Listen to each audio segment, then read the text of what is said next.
los sitios de Jerusalén. Si recuerdan el panorama que hemos estado estudiando, tal como lo recordaba el pastor Marcelo, después de la tribulación, ¿cierto? Ahí es la segunda venida, el Señor viene a poner fin a ese momento, a ese periodo especial, espectacular de la historia, y allí es donde vamos a estar meditando en este día. Va a haber un sitio en Jerusalén, justamente al final de la guerra de Armagedón, que es... Ahí sí. De nuevo. Todo de nuevo. Ayer ha sido un día, no. Vamos a estudiar este tema, los sitios de Jerusalén. Y está ubicado ciertamente en el momento de la segunda venida. Y se ve en la Biblia muy claramente en un pasaje de Zacarías, en el capítulo 14. Pero antes de llegar allí, capítulo 12 al 14. Antes de llegar allí vamos a ver que esta es una profecía, pero de las más antiguas que ha ocurrido. Han habido en la historia de Israel 2 sitios ya que son un cuadro profético de lo que será el último sitio cuando el Señor aparezca en su segunda venida. Y eso es lo que vamos a estar estudiando en esta mañana. Bueno, ahí sale Trigales, el logo de nuestra iglesia, porque allá yo siempre digo que yo ensayo en mi iglesia y después salgo a otras iglesias a enseñar los temas. Pero vamos a ver inmediatamente, ¿qué es un sitio? ¿Qué es un sitio? Un sitio es un bloqueo militar prolongado alrededor de una ciudad con el objetivo de su conquista mediante la fuerza o el desgaste. Un sitio no es un pedazo de terreno, no en ese sentido, por lo menos en este estudio, sino que un bloqueo militar prolongado alrededor de una ciudad. Antiguamente las ciudades eran amuralladas, ¿cierto? Era la única forma de defensa, una de las pocas formas de defensa, y los ejércitos invasores la rodeaban, cortaban, ¿cierto?, todos los suministros, el agua, la luz, internet, teléfono, todo eso, todos los accesos de comida, de agua y de comercio, y la ciudad tenía 2 opciones: o rendirse o ocupar sus suministros hasta que les duraran y dejarse morir. En algunos casos, como si han oído en la historia, este tremendo ejemplo que vemos en Masada, no sé si vieron una película así, un documental, donde judíos prefirieron envenenarse pero no rendirse en esa fortaleza. Búsquenlo, es muy interesante. El objetivo es la conquista mediante la fuerza del asedio, de tratar de invadir, o el desgaste hasta que ya no den más las fuerzas. Ahora, si aquí hay varios jóvenes, si han jugado Age of Empires, saben muy bien de qué se trata. Los que vieron El Señor de los Anillos, con mayor razón, ¿cierto? Ahí ya lo tienen en mente. Tiene lugar cuando un atacante se encuentra con una ciudad o fortaleza que rechaza la rendición y no puede ser tomada fácilmente mediante un asalto frontal. No es ejército contra ejército, es una ciudad que está siendo rodeada por ejércitos. Conlleva el rodeo del objetivo y el bloqueo de las líneas de abastecimiento, normalmente ayudado con máquinas de asedio. Fíjense, aquí hay una palabra que no usamos normalmente, pero la palabra sitio es lo mismo que la palabra asedio. Un asedio es un sitio en el mismo sentido de lo que estamos aquí expresando. Bombardeo de artillería y la construcción de túneles para reducir las fortificaciones. Entonces, toda ocurrencia, ¿cierto?, que venga a la mente de los generales, de los ejércitos para invadir, es puesta a prueba en este asedio o sitio que se haga una ciudad. Armas de asedio. En esta ilustración tenemos una buena selección de estas armas de asedio. Ahí tenemos lo más conocido, ¿cierto?, que es una catapulta para tirar piedras por sobre el muro o contra el muro. Ahí ese artefacto se llama tortuga, techado para protegerse de las flechas. Se levantaban ramplas para llegar lo más posible cerca de arriba. Hay una torre, ¿cierto? Por dentro van los soldados, tiran una especie de puente sobre el muro para ingresar. Hay otros tipos de maquinaria, la catapulta, una balista. Ahí entonces tenemos una ilustración de las distintas armas de asedio. Aquí estas ya son reales, que se han conservado en el tiempo. Este se llama ariete, es una especie de techo, y en medio está, hay un tronco que a veces en la punta ponían un puño de acero, y ese tronco se balancea de un lado a otro para derribar las puertas. Ahí está la más famosa catapulta, y se ponían teas con fuego y se lanzaban sobre el muro, o a veces simplemente piedras enormes. Aquí tenemos un asedio. Pueden ver aquí, ¿cierto?, el ejército invasor. Ahí está la ciudad amurallada. Allí ya botaron una torre de alguna manera y están bombardeando con piedras y cosas para destruir, derribar los muros y poder ingresar y tomar la ciudad. Josué, ¿se acuerdan de Josué? ¿Sabe que este es el asedio o el sitio más extraordinario de la historia? Porque los ejércitos de Josué no hicieron nada, no dispararon ni un solo tiro, ni una flecha, nada de nada. Solamente dieron, en obediencia al plan de Dios, 7 vueltas, una vuelta cada día, y el séptimo día dieron 7 vueltas alrededor y gritaron como locos, ¿cierto? Y los muros, dice la Escritura, que cayeron solitos.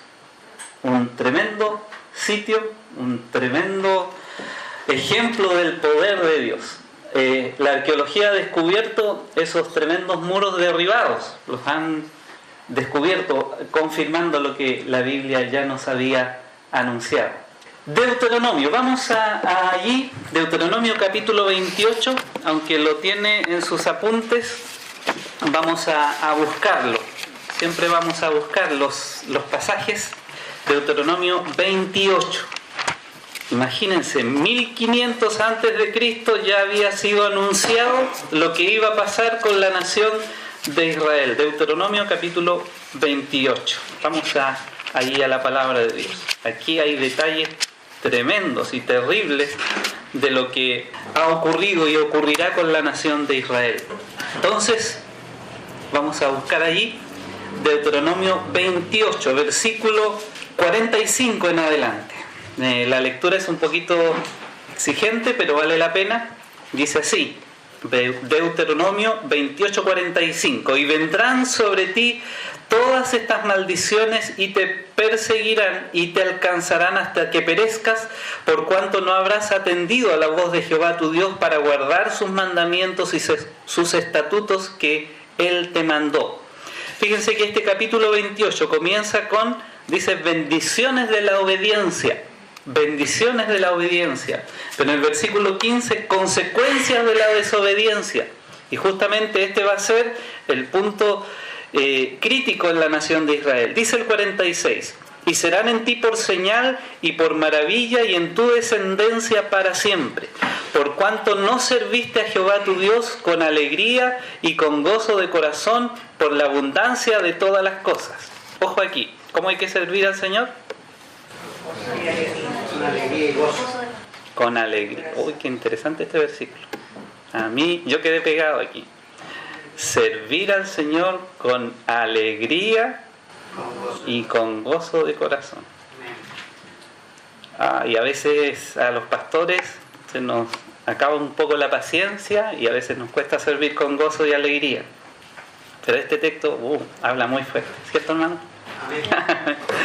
Servirás, por tanto, por no servir al Señor con alegría, por desobedecer, servirás por tanto a tus enemigos que enviare Jehová contra ti, con hambre y con sed y con desnudez y con falta de todas las cosas, y Él pondrá yugo de hierro sobre tu cuello hasta destruirte. Mire qué tremendo, aquí anunciado, 1500, diríamos 3500 años.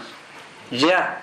Y dice, Jehová traerá contra ti una nación de lejos, del extremo de la tierra, que vuele como águila, nación cuya lengua no entiendas, gente fiera de rostro que no tendrá respeto al anciano ni perdonará al niño.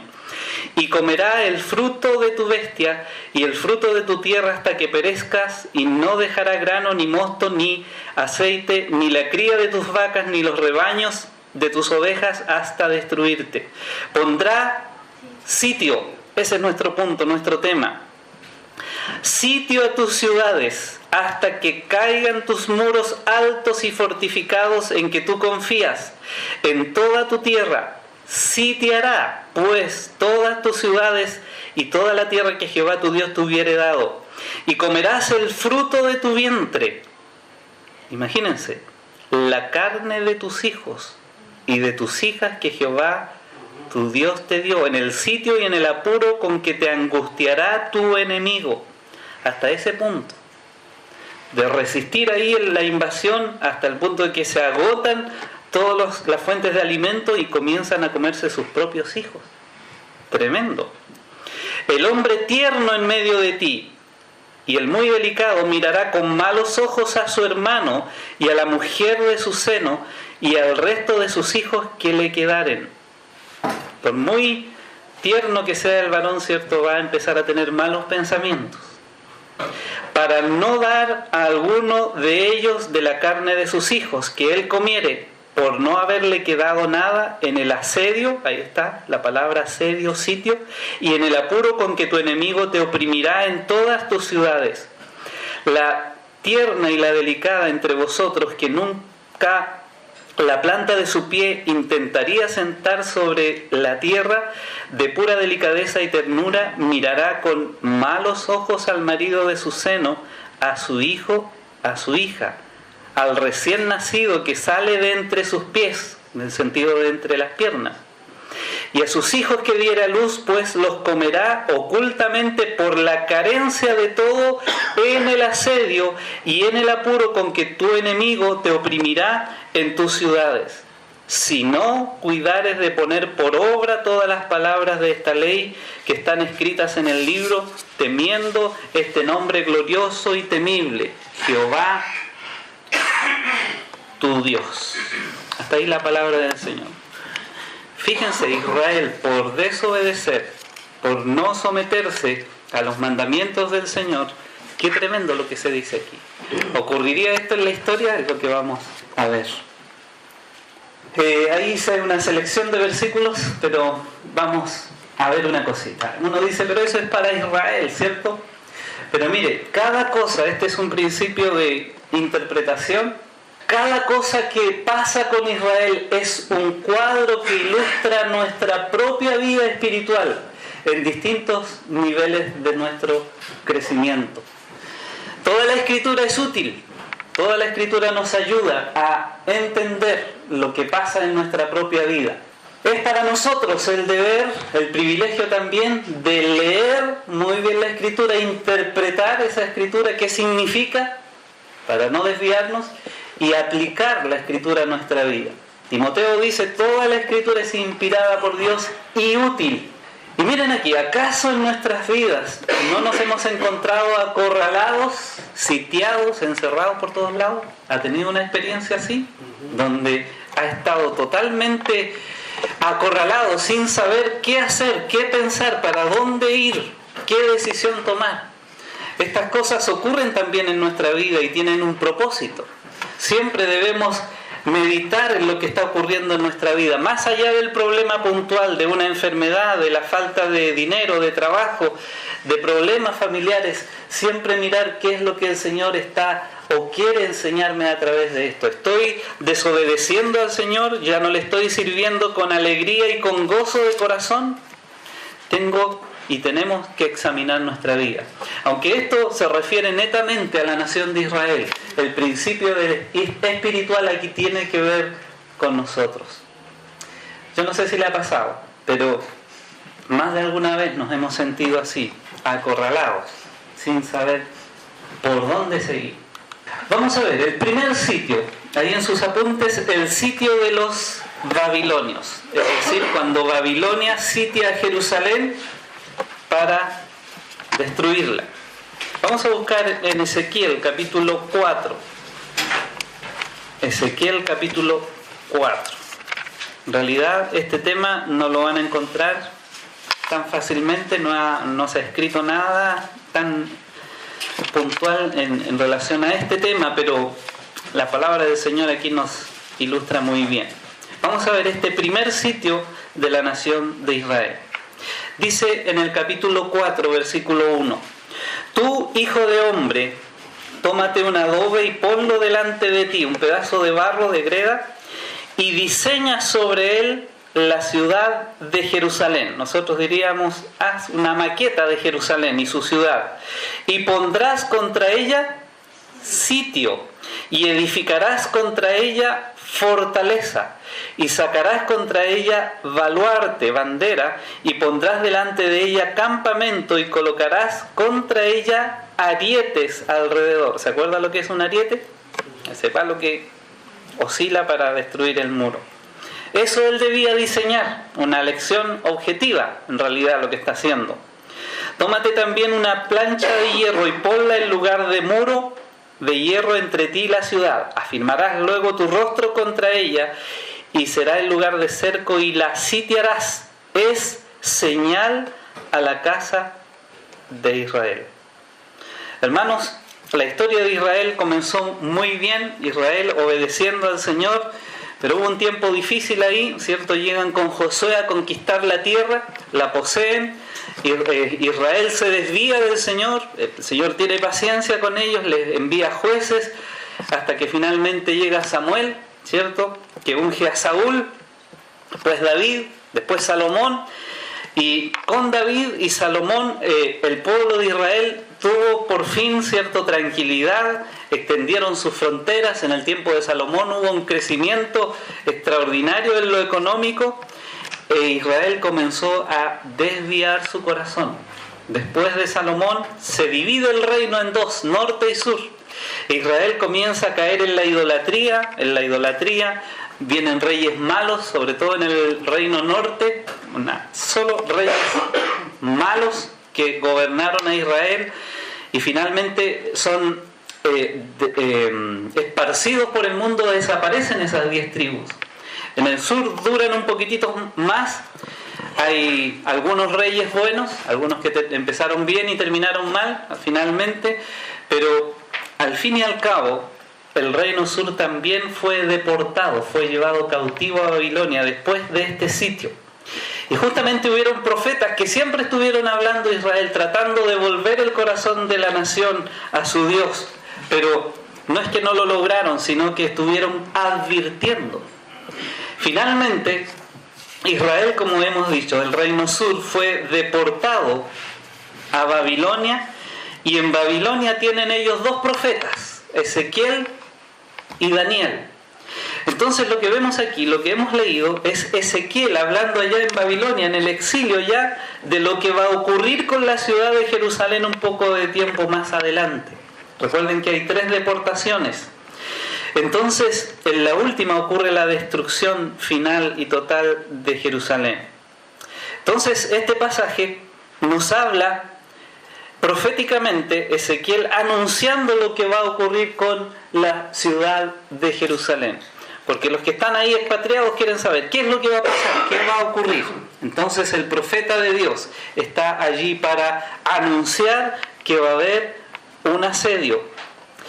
Dice en el versículo 4: y tú te acostarás sobre tu lado izquierdo y pondrás sobre él la maldad de la casa de Israel. El número de los días que duermas sobre él llevará sobre ti la maldad de ellos.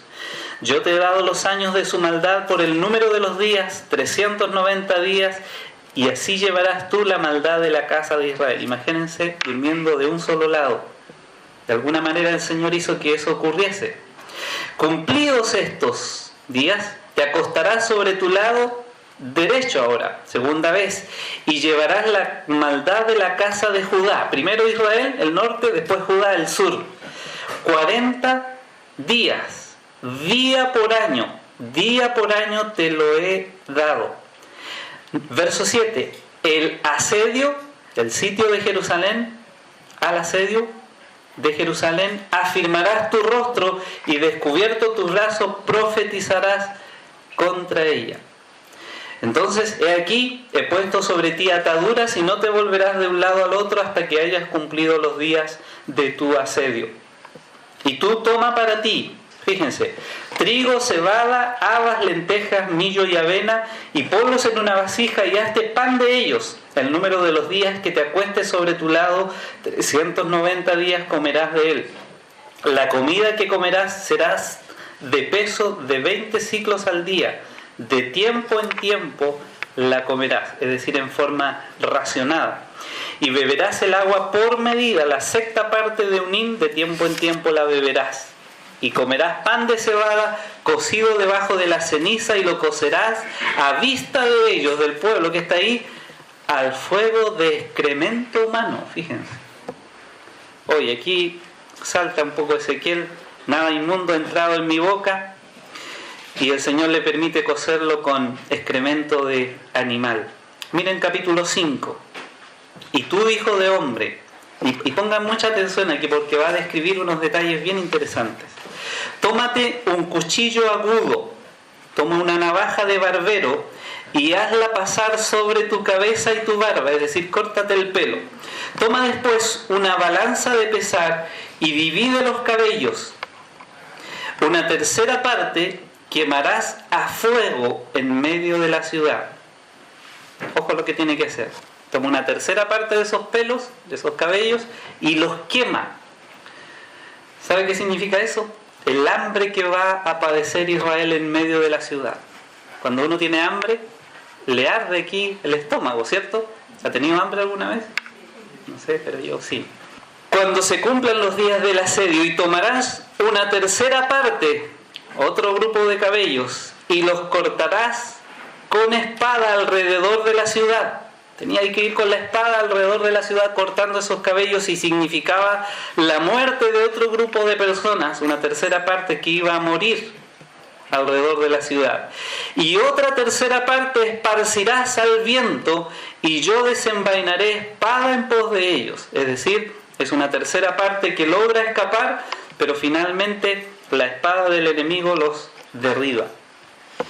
Tomarás, dice el verso 3, también de allí unos pocos en número de esos cabellos y los atarás en la falda de tu manto. Los iba a enrollar ahí amarradito. Esos poquititos son el remanente de Israel. Dios siempre en todas estas cosas se reserva un remanente. Es un tremendo cuadro de los judíos en la tribulación que van a ser guardados por el Señor. Muy bien, quizás esto es un poco complejo para usted, pero ahí con el tiempo lo va a entender. Tiene que seguir leyendo el capítulo 5 y ahí está también la explicación. El cumplimiento, ¿cuándo se cumplió? Jerusalén es sitiada y destruida el año 586 a.C. por el ejército de Nabucodonosor. Finalmente esta profecía que está aquí anunciando Ezequiel es cumplida por el pecado de la nación, por la dureza de su corazón. Vemos que Israel es sitiada. Lo que va a hacer Ezequiel en los siguientes capítulos es describir esos pecados de la nación de Israel, y va a describir también la maldad que había en el corazón y la razón por la cual está mandando Dios ese sitio. Miren en el capítulo 33 de Ezequiel, versículo 21, eso no está en sus apuntes, lo pueden agregar.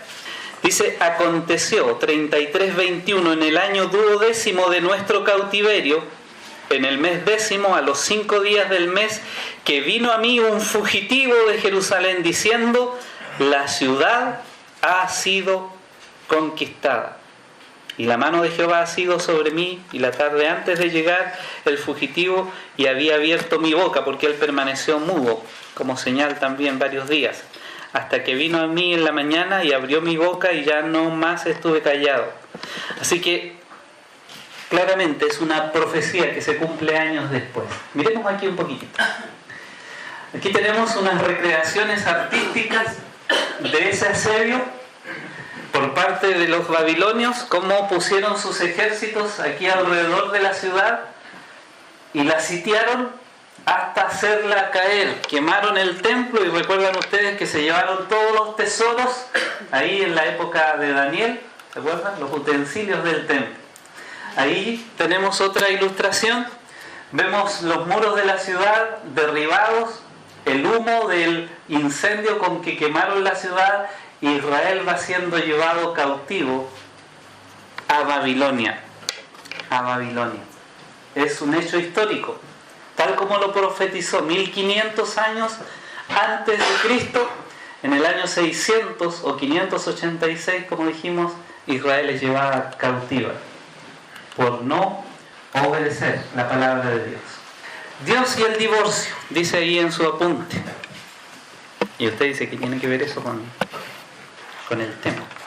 Mire, siempre hemos pensado que el divorcio en la Biblia es el permiso, entre comillas, de Dios para separarse cuando las cosas no funcionan en el matrimonio, pero saben que esta enseñanza bíblica tiene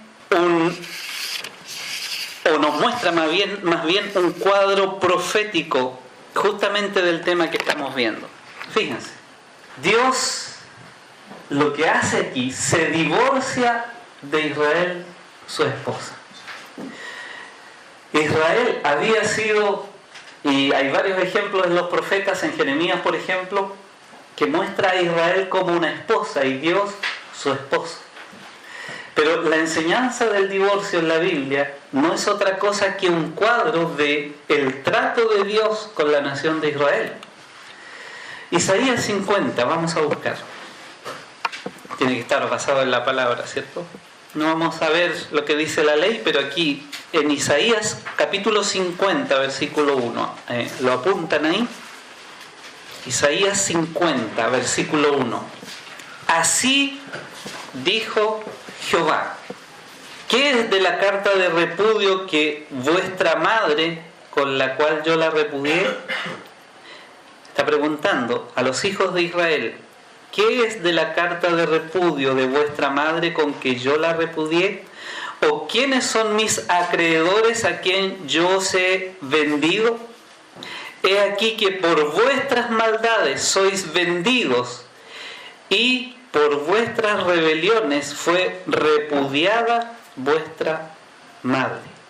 La casa de Israel era la ciudad de Jerusalén, y cuando Dios se divorcia de su pueblo, la madre tiene que salir de la casa y la casa queda desierta. Mire, según la ley, la carta de divorcio contiene el detalle de las faltas, ahí la razón, y por eso están los escritos proféticos, como el libro de Jeremías, de Isaías, y lo que vimos en Ezequiel.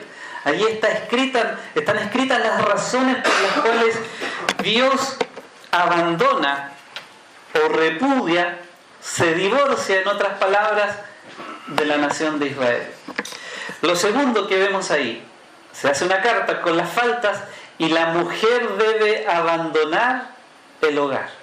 Y eso es lo que ocurre con Israel. Miren cómo nos enseña esto. Y sus hijos deben ser vendidos como esclavos para pagar las deudas. Y eso ocurre con Israel. Los hijos de Israel son llevados cautivos, esclavos, a la ciudad de Babilonia. Mire, todo en la Biblia, casi todo en el Antiguo Testamento es un cuadro espiritual de las cosas que Dios hace, y nosotros pensamos, no, ahí habla del divorcio. No solo eso, no solo eso. Y aquí estamos aprendiendo estas cosas de la palabra de Dios. Entonces, Israel, como la esposa de Dios, como la mujer aquí que aparece en esta carta de divorcio, por sus faltas debe abandonar el hogar. Y sus hijos deben ser llevados como esclavos. Tristemente, pero así es. Seguimos adelante. Solo y desamparado. Porque hay que aplicar esto a nuestra vida. ¿Se ha encontrado alguna vez en un callejón sin salida? ¿Recuerdan cuando Israel salió de Egipto? Tenían el ejército de Faraón por detrás y el Mar Rojo por delante y se preguntaban, ¿y qué vamos a hacer? Sin salida, sin saber por dónde buscar una salida, una alternativa. ¿Nos hemos encontrado alguna vez completamente solos y desamparados? como una viuda, aquella viuda repudiada, ¿cierto? Nadie me viene a ver, estoy solo pasando esta cuestión, nadie me quiere, todos me odian, ¿cierto? Totalmente solos. Eso ocurre en nuestra vida. Es un tiempo especial que Dios permite en tu vida para que te encuentres con el único recurso disponible, que es solamente nuestro Dios. ¿Saben? En el ámbito espiritual en nuestra vida, el Señor permite tiempos difíciles, de enfermedad, de angustia, de indecisiones, de problemas, de necesidades. A veces decimos, se nos juntó todo. Cuando alguien desaparece de la iglesia, ¿y qué pasará con este hermano? Generalmente porque está pasando una situación así. Y es cuando más debemos buscar al Señor que desaparecemos de la iglesia. Mire qué irracional nuestra actitud.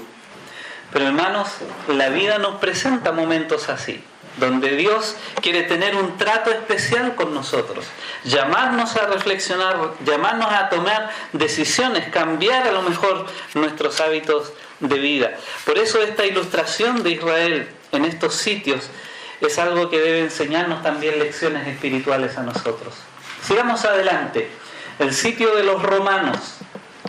Hay un segundo sitio que ocurre con la nación de Israel y vamos a buscar en nuestra Biblia Lucas capítulo 19.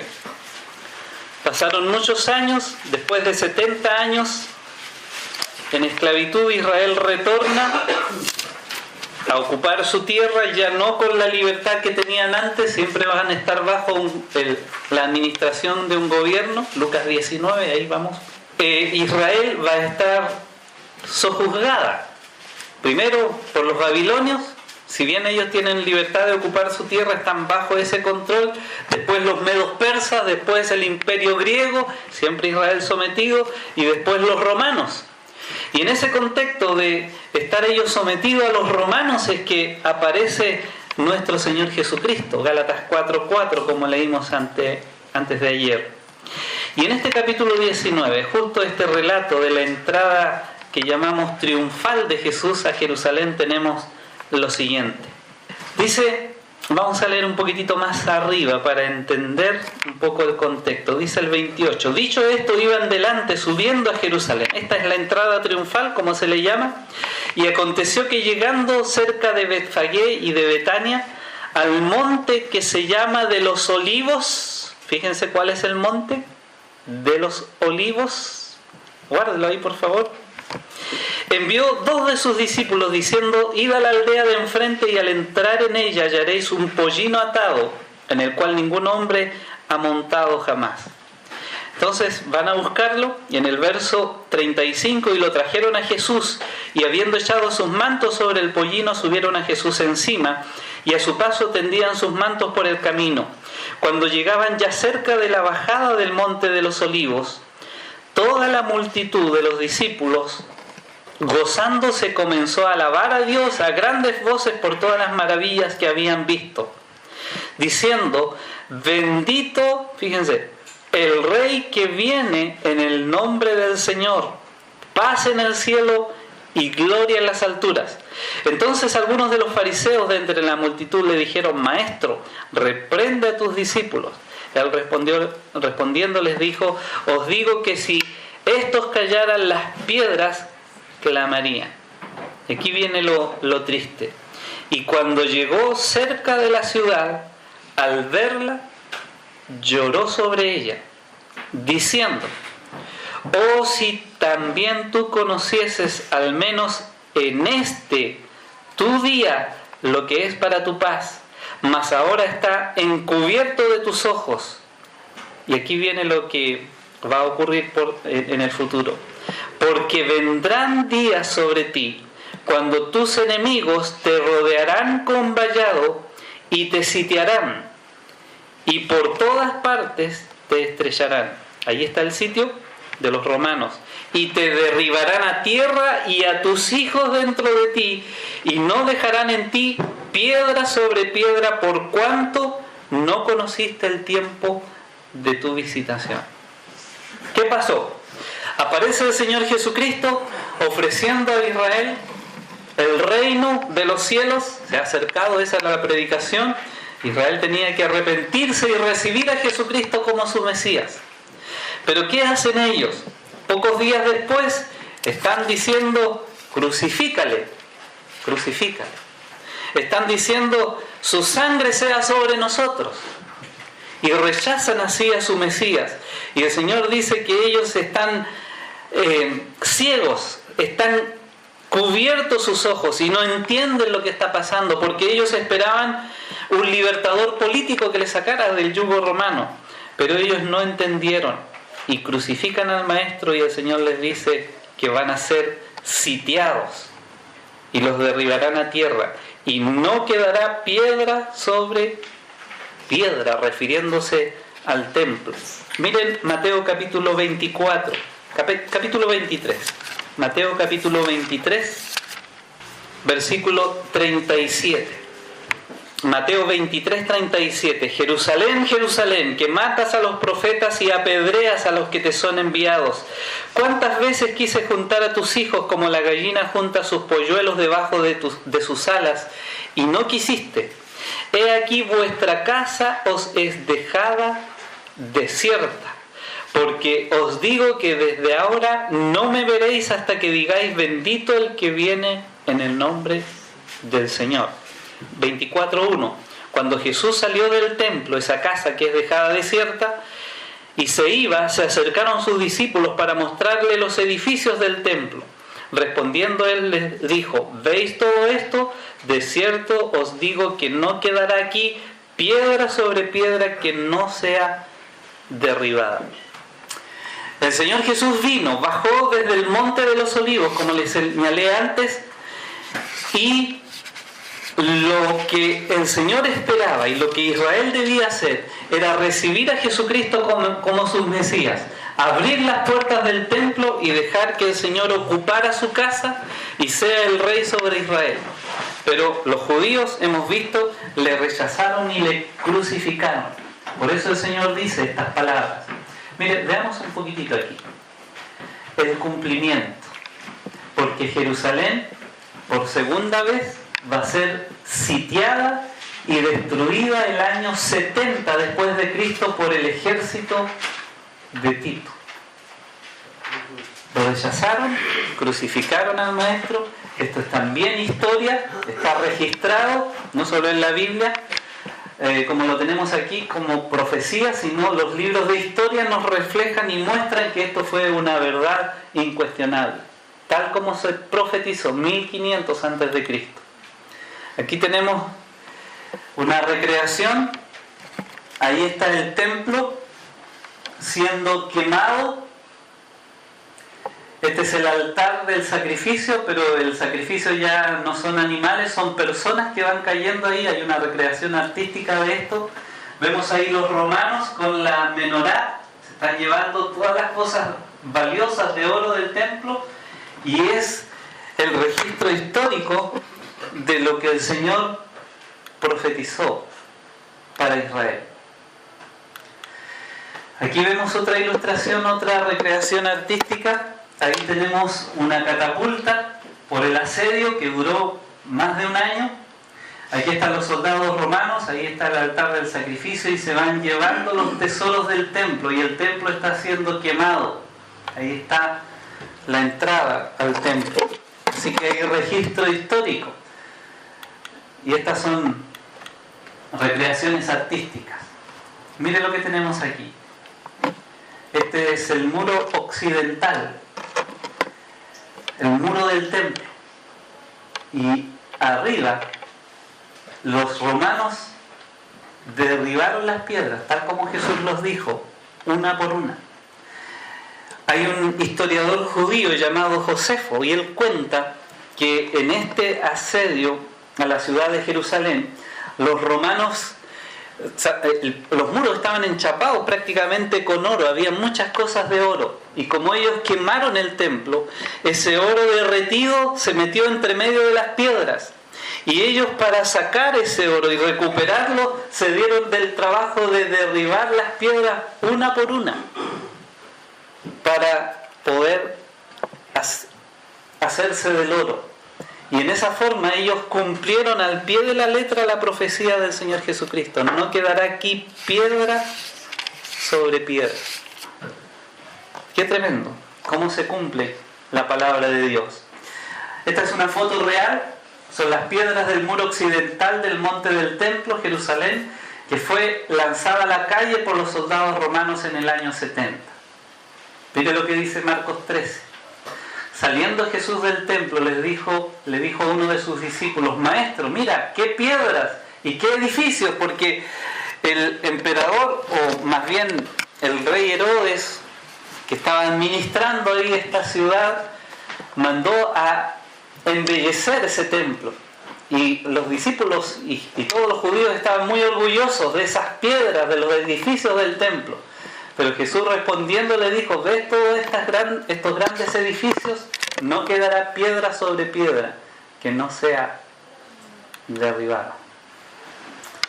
Aquí está Jesús, es una recreación obviamente, en el monte de los olivos, y está mirando a la ciudad de Jerusalén. Y Él va a decir estas palabras: Jerusalén, Jerusalén, que matas a los profetas y apedreas a los que te son enviados. He aquí vuestra casa os es dejada desierta, porque os digo que desde ahora no me veréis hasta que digáis: bendito el que viene en el nombre del Señor. Triste el cuadro, triste lo que ocurrió, pero la Biblia y el Señor ya lo había dicho. Vamos al último sitio, el sitio de las naciones. En la siguiente página tenemos el sitio de las naciones, y la profecía la vamos a leer ahí en Zacarías capítulo 12. Zacarías capítulo 12 está un poquitito antes de Mateo. Zacarías, Malaquías, Mateo. En el capítulo 12 tenemos una profecía tremenda. Esta noche estuvimos leyendo en el 11, ¿cierto?, sobre este pastor inútil que va a destruir a las ovejas, hablando del anticristo. Y el capítulo 12 dice lo siguiente: profecía de la palabra de Jehová acerca de Israel. Jehová, que extiende los cielos y funda la tierra y forma el espíritu del hombre dentro de él, ha dicho: he aquí yo pongo a Jerusalén por copa que hará temblar a todos los pueblos de alrededor contra Judá en el sitio contra Jerusalén. Les explico un poquitito. Durante el periodo de la tribulación, como lo hemos visto varias veces estos días, Jerusalén, la ciudad de Jerusalén, va a ser sitiada en esa guerra o batalla de Armagedón, que en realidad es una campaña militar que termina en Jerusalén nuevamente. Fíjense lo que dice el versículo: todos los pueblos de alrededor contra Judá. No es el sitio de los babilonios, no es el sitio de los romanos, porque en cada caso es un solo pueblo. Aquí son todas las naciones de alrededor. Y esas naciones van a ser comandadas por el anticristo. Y en aquel día yo pondré a Jerusalén por piedra pesada, todos nuevamente los pueblos. Todos los que se la cargaren serán despedazados, bien que todas las naciones nuevamente de la tierra se juntarán contra ella. Por eso el sitio número 1 y el 2 es un cuadro profético de lo que va a ocurrir en la tribulación, al final de la tribulación, en aquel día cuando aparezca el Señor en los cielos. Verso 4: en aquel día, dice Jehová, heriré con pánico a todo caballo y con locura al jinete, mas sobre la casa de Judá abriré mis ojos, y a todo caballo de los pueblos heriré con ceguera. Y los capitanes de Judá dirán en su corazón: tienen fuerza los habitantes de Jerusalén en Jehová de los ejércitos. Así que esos caballos podríamos representarlos con estas modernas maquinarias de guerra, ¿cierto? Y donde todo lo que es comunicación satelital y navegadores y GPS van a ser totalmente trastornados, cuando dice que va a herir con ceguera. Verso 6: en aquel día pondré a los capitanes de Judá como brasero de fuego entre leña y como antorcha ardiendo entre gavillas, y consumirán a diestra y a siniestra todos los pueblos nuevamente alrededor y a Jerusalén será otra vez habitada en su lugar en Jerusalén. Y librará Jehová las tiendas de Judá, primero para que la gloria de la casa de Jehová, de la casa de David, y del habitante de Jerusalén no se engrandezca sobre Judá. En aquel día Jehová defenderá al morador de Jerusalén. El que entre ellos fuere débil, en aquel tiempo será como David, y la casa de David como Dios, como el ángel de Jehová delante de ellos. Y en aquel día yo procuraré, nuevamente lo dice, destruir a todas las naciones que vinieren contra ella, y derramaré sobre la casa de David y sobre los moradores de Jerusalén espíritu de gracia y de oración, y mirarán a mí, ¿a quién traspasaron? ¿A quién traspasaron? A Jesucristo. Y llorarán como se llora por hijo unigénito, afligiéndose por él como se aflige por el primogénito. Jesucristo es el primogénito de toda creación. En aquel día habrá gran llanto en Jerusalén, como el llanto de Hadad Rimón en el monte de Megiddo. Y la tierra lamentará, cada linaje aparte, los descendientes de la casa de David por sí y sus mujeres por sí, los descendientes de la casa de Natán por sí y sus mujeres por sí, los descendientes de la casa de Leví por sí y sus mujeres por sí. Y allí sigue.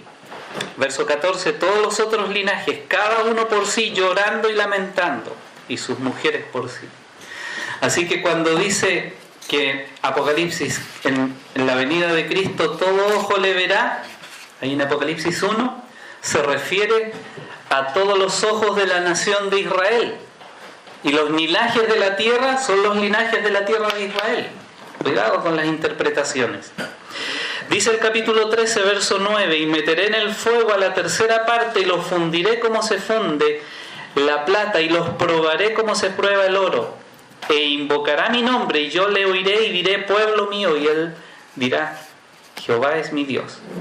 Dice el verso 3 del capítulo 14, después saldrá Jehová y peleará contra aquellas naciones nuevamente, como peleó en el día de la batalla, y se afirmarán sus pies en aquel día de la segunda venida sobre el monte de los olivos que está sobre o enfrente de Jerusalén al oriente. ¿Y cómo va a destruir a los ejércitos? Miren el capítulo 14, verso 12.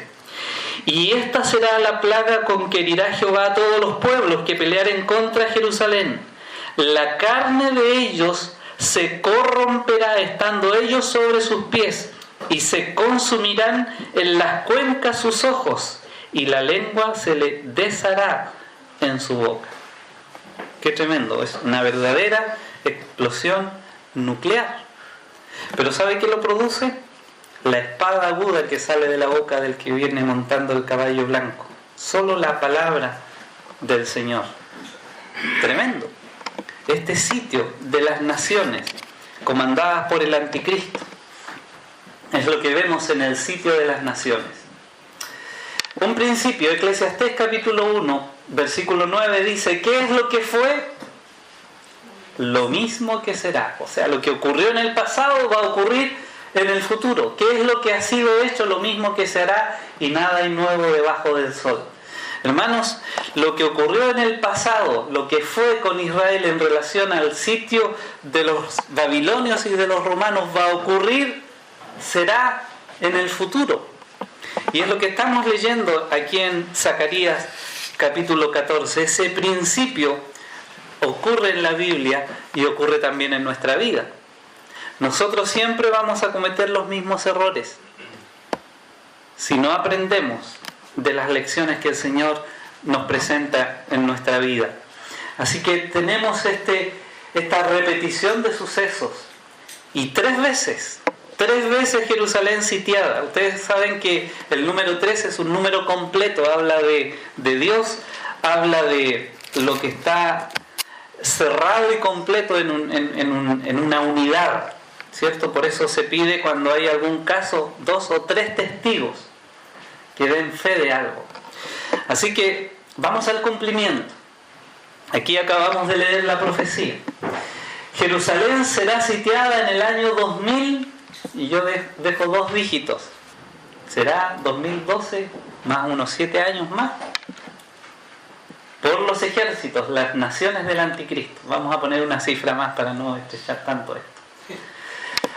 Pero eso va a ser así, va a ser cumplido, tal como lo dice la Escritura, el sitio de Jerusalén. Entonces, hermanos, como hemos dicho, aquí hemos aprendido un principio, el principio de que el Señor a veces también permite que el enemigo nos estreche. Miren cuanto a Israel, hay una frase que se llama tiempo de angustia. Aquí en Jeremías 30 dice: oh, cuán grande es aquel día. Y esa frase se refiere, ¿cierto?, como lo hemos mencionado, al tiempo de la tribulación. Tanto que no hay otro semejante a él, tiempo de angustia para Jacob, pero de ella será librado. Aunque Jacob, que es Israel, va a sufrir estrechez, angustia, sitios, de ella será librado. Hay un principio en la Biblia en cuanto a los tiempos difíciles en nuestra vida, que habla que siempre son cortos, breves, como ahí en Corintios dice: esta leve tribulación momentánea produce en vosotros un más excelente y eterno peso de gloria. Siempre el Señor nos va a librar, nunca nos va a dejar caídos. Siempre las pruebas en nuestra vida, esos callejones sin salida, no van a durar mucho tiempo. Vemos en Salmo 4.1: respóndeme cuando clamo, oh Dios de mi justicia. Cuando estaba en angustia, tú me hiciste ensanchar. Ten misericordia de mí y oye mi oración. Nuevamente tenemos aquí otra cosa que podemos aprender de la Escritura. Cuando estaba en angustia, ese tiempo de angustia, tú me hiciste ensanchar. Y esa palabra ensanchar significa no estar sitiado, no estar estrechado, no estar apretado ahí. Hacerlo a uno ensanchar significa darle respiro, descanso. Entonces, ¿qué hacemos nosotros cuando estamos en tiempos de apremios? ¿Qué dice ahí que debemos hacer? Clamar a Dios, pedir misericordia del Señor, pedir que Él oiga nuestra oración. No nos queda otra. A veces, como hemos dicho antes, y muchos reclaman por eso, no hay nadie a nuestro lado. Solos ahí batallando con una situación difícil. Y muchos hermanos se quejan. No apareció ningún hermano, nadie ni siquiera me llamó, ni el pastor se apareció. Pero ¿sabe?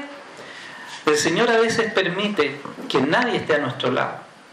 Que ni un hermano llame, que ningún pastor se acerque, porque Él quiere tener un trato directo con usted. Que su única solución y salvación sea solamente el Señor. Es una lección que no debemos olvidar. Salmo 50:15 dice: invócame en el día de la angustia. Día de angustia. Te libraré y tú me honrarás. ¿Cuál es la promesa? Te libraré. Hay que invocar, hay que clamar al Señor. Un último versículo ahí, el Salmo 118:5 dice: desde la angustia invoqué a Jehová y me respondió Jah, poniéndome otra vez el lugar espacioso. Me salió o me sacó de ese sitio en el cual estaba yo atrapado. ¿Saben? Los salmos hablan de esto mucho. Tiempo de angustia, angustia, angustia, angustia, porque los salmos son las oraciones de la nación de Israel durante el periodo de la tribulación. Muy bien, vamos aquí a un resumen. Lo tienen ustedes en sus apuntes y pusimos ahí como referencia a estas piedras que fueron derribadas del templo. Entonces, el resumen: tenemos un primer sitio de Jerusalén. Jerusalén es sitiada por Nabucodonosor en el año 586. Esa es una fecha clave, es la caída de Jerusalén. De ahí nunca más se levantó por sí sola, aunque la reconstruyeron, nunca fue libre, siempre estuvo bajo otros imperios dominantes. El segundo sitio de Jerusalén fue por mano de Tito, general de ejército romano, el año 70 después de Cristo. Y por último, proféticamente sabemos que va a haber un sitio a Jerusalén, esta vez por el anticristo, guiando o llevando a todos sus ejércitos en el año que no conocemos, que puede ser pronto, Y tiene que ver con ese sitio futuro.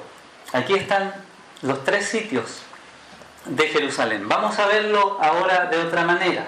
Miren, en internet ustedes pueden buscar esta página, se llama, igual como está ahí, está en español, se llama el Instituto del Templo. Fíjense, atrás está el emplazamiento donde debe ir el templo. Ahí tenemos la cúpula de la Roca o de Omar, una mezquita, ¿cierto?, musulmana, pero al lado hay un terreno deshabitado, desocupado, donde cabe precisamente el templo que los judíos quieren construir. Esto que tenemos aquí es una maqueta del templo de la tribulación. El Instituto del Templo ya lo tiene definido. Tienen, como les dije anteriormente, la ropa del sumo sacerdote, tienen el candelabro de oro, tienen todos los utensilios, las mesas del pan de la proposición, tienen todo para volver a reactivar los sacrificios dentro del templo. Pero le falta el templo. Y aquí tienen ellos la maqueta, cómo va a ser. Está todo listo, está el dinero, está absolutamente todo. Solo falta que venga alguien que diga y le firme la paz y les dé autorización para construir ahí al lado. Esa es la maqueta, pesa un par de toneladas, pero está aquí, se puede ver el vídeo donde está puesta. Es decir, está todo listo para construir el templo. Eso significa que pronto podríamos ver que esta profecía que estamos examinando se lleve a efecto. Mire, les voy a mostrar el mismo gráfico que tienen ahí, que hemos visto, pero ahora en relación con el templo. Pusimos un pequeño templo ahí. El templo de Salomón, cada vez ocurrió esto, fue destruido por Babilonia en el sitio del año 586 a.C. El templo de Salomón, exactamente junto con el sitio.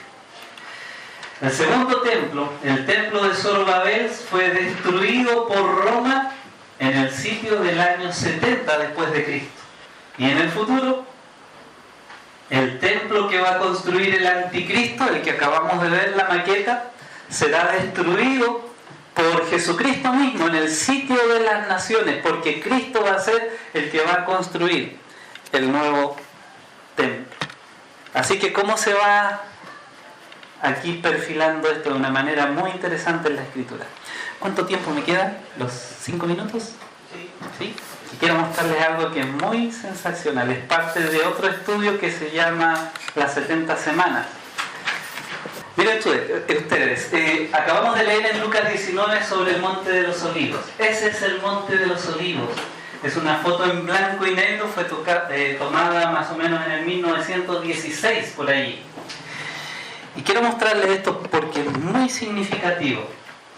El Señor Jesús dice que venía descendiendo. Aquí abajo está Jerusalén, por este lado, y venía descendiendo. No sabemos si por ese camino o por este otro, pero venía descendiendo. Este es el Monte de los Olivos. Cuando sea, hermanos, la segunda venida, el Señor va a poner su pie aquí arriba, justo enfrente de Jerusalén, y va a ascender y a entrar a la ciudad. En esta fotografía vemos el Monte de los Olivos. Ahora vamos a ver esto que dijo el Señor. Si conocieses al menos en tu día lo que es para tu paz, pero está encubierto a tus ojos. Es lo que dijo el Señor cuando vino en la primera venida y bajó por ese monte. Exactamente eso. Pero miren aquí. El monte que acabamos de ver está en este sector, lo que acabamos de ver. Y este sería la falda de ese cerro, de ese monte. El Señor va a cruzar aquí, y justo aquí donde está la mezquita de Omar, al lado está el espacio, fíjense, totalmente vacío. Así que es muy posible tener una mezquita al lado del templo. Y fíjense que aquí hay unas cosas blancas. ¿Qué será eso? Bueno, ya lo vamos a ver. Aquí hay una puerta, una tremenda puerta, que actualmente está sellada. Nadie ha pasado por esa puerta, porque hubo un hombre, Solimán me parece que era su nombre, que escuchó de una profecía de que el Señor Jesucristo, el Mesías, iba a entrar por esa puerta. Así que él dijo, la voy a sellar para que nunca entre nadie por ahí. Miren lo que dice Ezequiel. Es tremendo, es tremendo. Busquemos Ezequiel, por favor, capítulo 44, versículo 1 y 2. Me hizo volver hacia la puerta exterior del santuario, la cual mira hacia el oriente y estaba cerrada. ¿Cómo estaba la puerta de oriente? Cerrada. El oriente, en relación al templo y a Jerusalén, es el Monte de los Olivos, es esa puerta. Y dice el 2, y me dijo Jehová, esta puerta estará cerrada, no se abrirá ni entrará por ella hombre, porque Jehová, Dios de Israel, entró por ella y estará por tanto cerrada. Este hombre, sin quererlo y sin saberlo, mandó a cumplir esa profecía y selló esta puerta. ¿Sabe quién va a entrar por ahí? El Señor Jesús en la segunda venida. ¿Sabe lo que era eso blanco que había ahí? Este es un cementerio. Porque los judíos saben que cuando el Señor aparezca en la segunda venida, los muertos van a resucitar. Y ellos saben que el Señor Jesucristo va a aparecer del Monte de los Olivos para entrar por esta puerta. Y los muertos van a resucitar. Es interesante esto del estudio de lo que fue a lo mejor la semana pasada, ¿cierto?, de la entrada triunfal. Pero, ¿cómo es esto, hermanos? Mire, aquí tenemos una foto del Muro de los Lamentos. ¿Ha oído del Muro de los Lamentos? Bueno, al otro ladito está, ¿cierto?, el área del templo. Y eso que vemos aquí es el Monte de los Olivos. Y aquí va a aparecer Jesucristo en la segunda venida. De oriente. Porque como el relámpago que sale del oriente y se muestra hasta el occidente, hasta Chile, ¿cierto? Así será también la venida del Hijo del Hombre. ¿Sabe? Encontré que esto es un principio bíblico. Todo lo que ocurre en la Biblia siempre ocurre de oriente a occidente. Dios hizo al hombre, al ser humano, y se empezó a desparramar por el mundo desde oriente hacia occidente. Cuando sale Abraham, sale de oriente hacia occidente. Cuando se predica el Evangelio, sale de oriente, los misioneros y el Evangelio, a todo occidente y da vuelta al mundo entero. Es un principio de las cosas que Dios hace, porque Él mismo va a aparecer como un relámpago de oriente a occidente y va a aparecer en ese Monte de los Olivos. Y todo ojo le verá. Y las tribus, los linajes de Israel van a hacer lamentación por Él. Mira, el resto del mundo no tiene por qué lamentar la aparición de Cristo, pero sí los judíos, porque van a entender que Él es su Mesías y hace 2000 años lo crucificaron. Por eso, hermanos, esta enseñanza de la Biblia es muy, muy linda. En su segunda venida, el Señor dará término a la gran tribulación y Jesucristo dará cumplimiento a Daniel 9:24. Eso era de otro estudio, pero lo pusimos aquí. Espero que no haya sido a la fuerza. Bien, no queda mucho aquí para terminar. Muy bien. Un versículo aquí para terminar y hacer una reflexión también para nosotros. Segunda de Timoteo 3, 7 y 8 dice: he peleado la buena batalla, dice Pablo, he acabado la carrera, he guardado la fe, por lo demás me está guardada la corona de justicia, la cual me dará el Señor juez justo en aquel día, y no solo a mí, sino también a todos los que aman su venida. Hermanos, estamos muy cerca del fin del tiempo. Si ese templo de Jerusalén va a ser construido ya pronto, es una realidad que en otro tiempo no se había visto. Que los judíos estén completamente listos para comenzar a construir y reactivar el servicio del templo, y el anticristo a la mitad de la tribulación se siente en ese templo como Dios y comience la persecución, y a 3 años y medio después la venida de Cristo. Hermanos, nosotros estamos muy cerca de que el Señor nos lleve a su presencia, como hemos aprendido en el arrebatamiento de la iglesia. Por eso es importante que ya empecemos a desconectarnos del mundo. Esas conexiones que nos atrapan tanto de tener nuestra mirada y nuestro pensamiento todo el día puesto en las cosas del mundo, en nuestra casa, en nuestros bienes, en cumplir nuestros sueños. Olvidémonos de eso.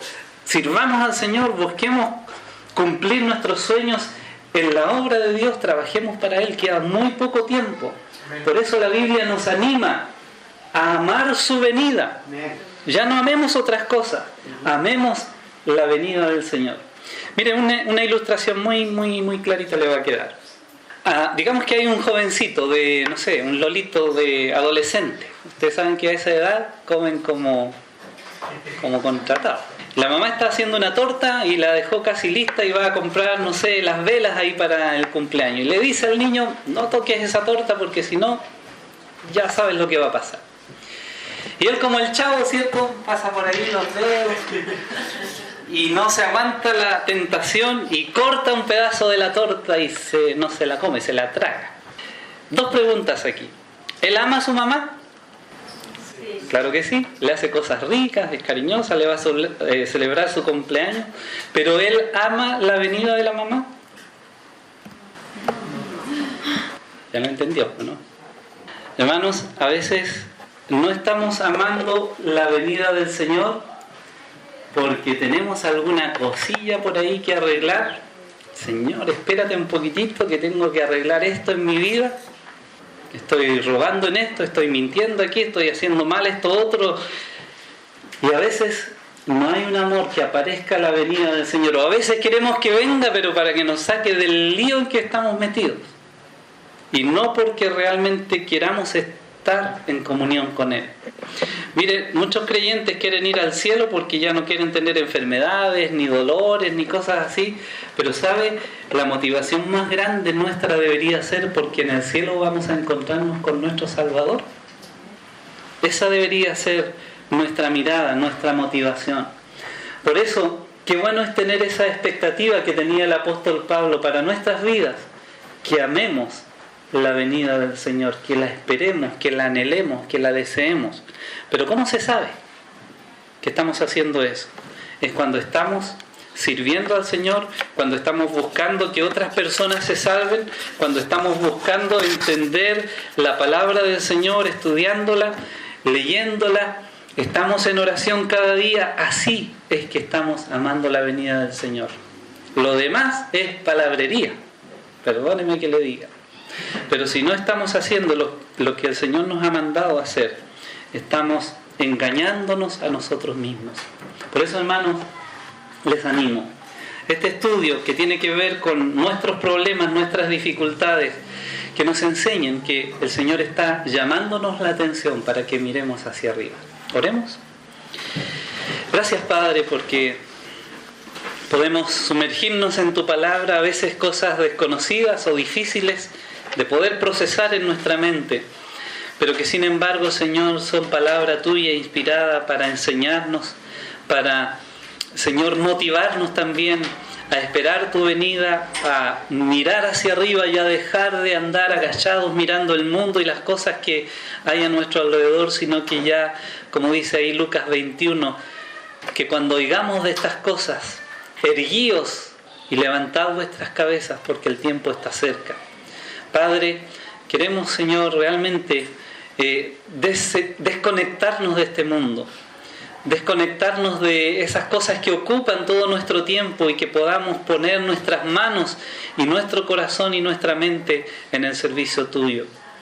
Pedimos, Señor, que tú nos ayudes en esto y que podamos realmente resolver nuestros problemas, nuestras necesidades, buscando tu rostro y tu presencia, clamando a ti como nos ha enseñado la Escritura. Oh Señor, oramos también por la nación de Israel. Tu palabra nos manda así en el Salmo 122 que roguemos por la paz de Jerusalén. Oh Señor, gracias porque podemos entender, Señor, tus planes, entender lo que tú estás haciendo en el mundo, pero también en nuestra vida. Gracias damos por este tiempo una vez más en el nombre de nuestro Señor.